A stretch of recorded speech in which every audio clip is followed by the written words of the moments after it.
पवित्र बीजक, प्रज्ञाबोध, रमैनी 65, रमैनी 65, परख करो विवेक करो। रमैनी 65 इस प्रकार है। अपने गुण को अवगुण कहूँ, इहे अभागा जो तुम न विचारहूँ। तू जियरा बहुते दुख पावा, जल बिन मीन कौन संच पावा।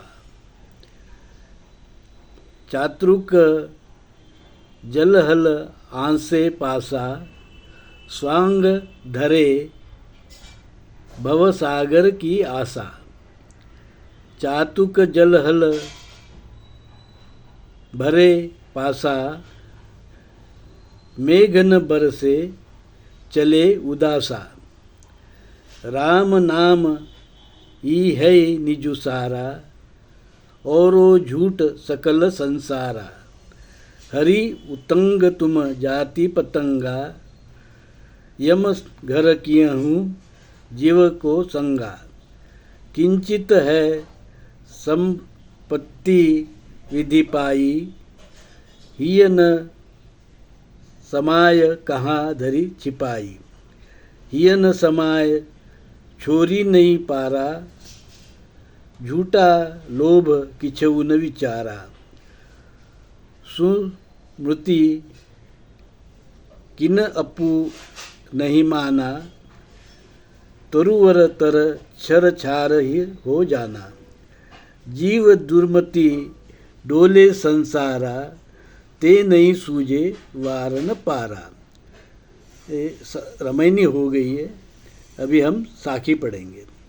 अंध भया सब डोले, कोई न करे विचार। कहाँ हमार माने नहीं, कैसे छूटे ब्रह्मजार। साखी हो गई। अब शब्द अर्थ जानेंगे। शब्द अर्थ। अपने गुण। अपने गुण का मतलब है मानवीय विचार शक्ति। मानवीय विचार शक्ति। संच का अर्थ है सुख।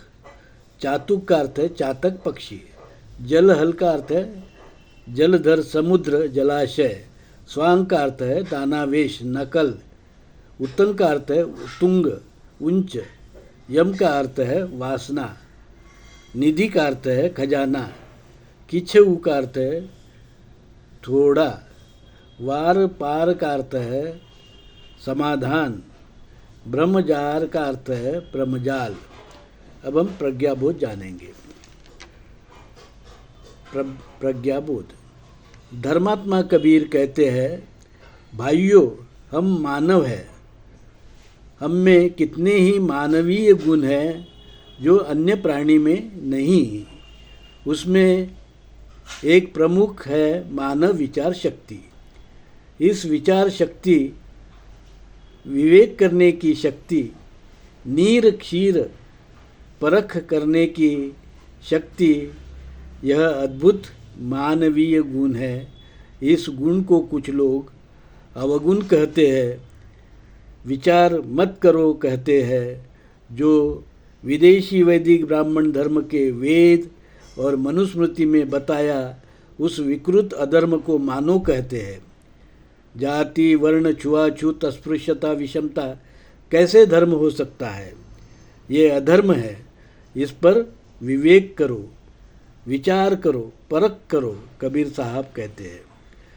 जिस प्रकार चातक पक्षी उसके आसपास के जलाशय में विपुल पानी होने के बाद भी स्वाति नक्षत्र के समय आकाश से पानी बरसने की आशा लगाकर आकाश की तरफ देखता रहता है और पानी ना बरसे तो प्यासा ही रहता है, क्योंकि वो विवेक नहीं करता। पर मानव विवेक कर सकता है। कबीर साहब उस विवेक बुद्धि पर मनुस्मृति, वेद और सभी विदेशी यूरेशियन वैदिक ब्राह्मण धर्म के रीति रिवाज, पूजा अर्चना, देवी देवता, उनके चरित्र आदि परखो, यह बताते हैं। कबीर साहब कहते हैं, धन को बहुत सारे लोग अपने जीवन का लक्ष्य समझते हैं और नश्वर संसार शरीर में निरर्थक मोह माया में जीते हुए विवेक बुद्धि खो देते हैं, अंततः जीवन की सार्थकता खो देते हैं। कबीर साहब कहते हैं, आकाश के देव, पत्थर की मूर्ति के देव, वो चेतन राम विवेक कर नहीं सकते।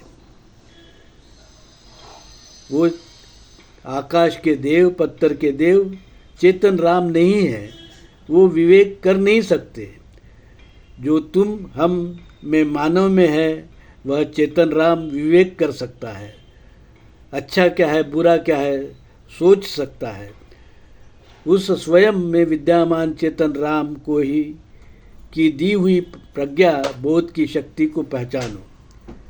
ब्राह्मण अधर्म, झूठ छोड़ो, विकृति को छोड़ो, जाति वर्ण आदि जो विकृत धर्म है उसको छोड़ो। वो तुम्हारा मानव जीवन नहीं है, वो तुम्हारे दुर्गति का निश्चित कारण है। उस दुर्गति से बचो, क्योंकि आप विवेक करेंगे तभी अच्छा क्या है, बुरा क्या है जान सकेंगे। कबीर साहब विवेक करने की बात करते हैं। हम मानव है और विवेक करना हमारा सबसे बड़ा गुण है। हमें प्रज्ञा का बोध हुआ है तो हमें अच्छा क्या है, बुरा क्या है, इसका विवेक करना चाहिए, परख करना चाहिए। यही बात कबीर साहब हम सबको कहते हैं और कहते हैं, मूल भारतीय हिंदू धर्म का पालन करो, विदेशी वैदिक अधर्म को छोड़ो, विदेशी वैदिक विकृति को छोड़ो, विदेशी वैदिक देवी देवता जो जिनमें कोई चरित्र नहीं, उन सबको छोड़ो। विदेशी वैदिक धर्म के पत्थर पूजा और होम हवन को छोड़ो और असत्य नारायण जैसी निरर्थक पूजा को छोड़ो। साधु साधु साधु।